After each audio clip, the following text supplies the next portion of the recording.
My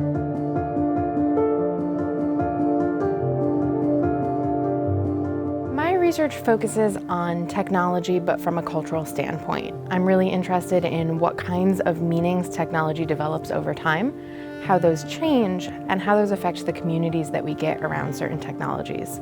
So right now, the majority of my work is on video games. I'm really interested in how video games came to be seen as a technology more for boys and men than for girls and women. And then I'm also interested in how women navigate that masculinization in their day-to-day experiences playing. How those technologies are impacting us, how they're changing the way that we interact with each other is really interesting to me. From my perspective, it's about what happens now that we have all these opportunities for low-key play. From a journalistic perspective, it might be what opportunities are there for new storytelling now that we have all of these alternatives. Should we tell stories via a news game? Should we provide 360 video? What does that add above and beyond traditional journalism?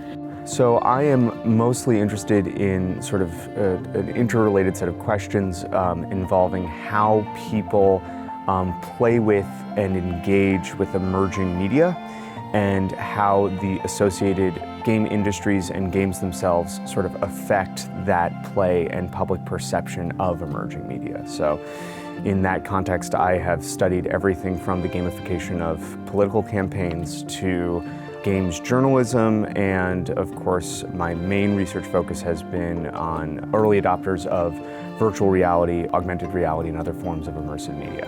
VR was a unique opportunity to see how early adopters, how people that had never really experienced a digital medium before, played with that technology. There's all these different ways that practical applications are now utilizing game thinking, game design, game strategies to create virtual environments. So I think it's going to become both the gamification of so many different things has become so normalized over the last 6 to 7 years, and at the same time making things that look like games is becoming more and more normalized. So for the work that I'm doing right now, a lot of it is personal, a lot of it's based on in-depth interviews with female gamers, so I haven't needed a lot of resources. But one thing that's happening right now is I am somewhat shifting my research trajectory. As I finish up this first project about games and sexism, I've also started a project on what we're calling children's health and interactive digital entertainment. So it's studying the uses of interactive digital entertainment such as video games, such as virtual reality, such as augmented reality in children's hospital contexts.